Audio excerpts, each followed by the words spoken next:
શ્રી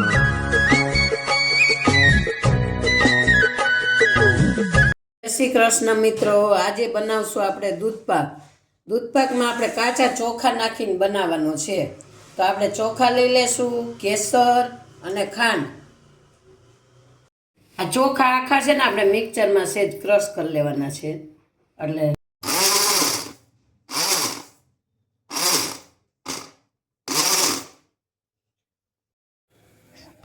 પહેલાં આપણે દૂધ ગરમ મૂકી દેવાનું છે. દૂધ ગરમ થઈ જાય, ઉભરો આવી જાય પછી આપણે ચોખા નાખવાના છે. ચોખામાં એક અહીં રાખ્યું છે. ચોખામાં 1 ચમચી ઘી નાખી દેવાનું છે.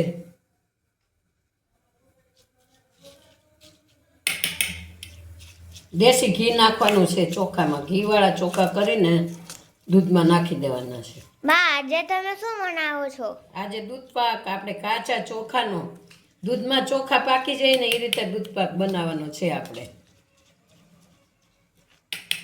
આ ઘીવાળા ચોખા કરી નાખ્યા. દૂધનો ઉભરો આવે ને, દૂધનો ઉભરો આવે એટલે આપણે ચોખામાં નાખી દેવું. આ ચોખામાં આપણે 1 ચમચી ઘી, દેશી ઘી નાખી દીધું છે.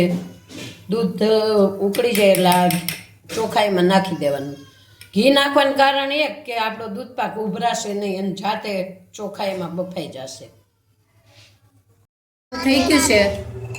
હવે એમાં ચોખા એડ કરી દેશું આપણે.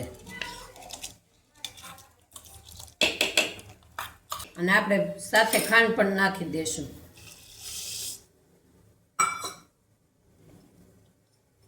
અને કેસર.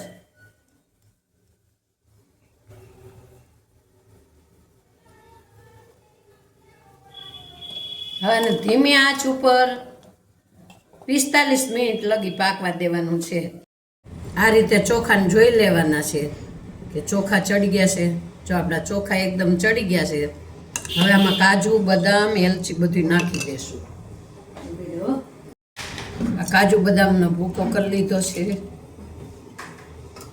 આ પિસ્તા અને આ એલચી પાવડર.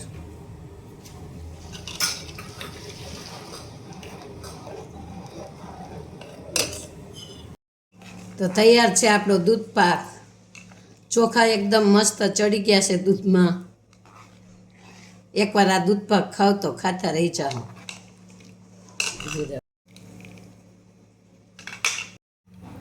તો હાલો, કેસર, પિસ્તા, બદામ, કાજુ બદામ વાળો દૂધપાક તૈયાર છે.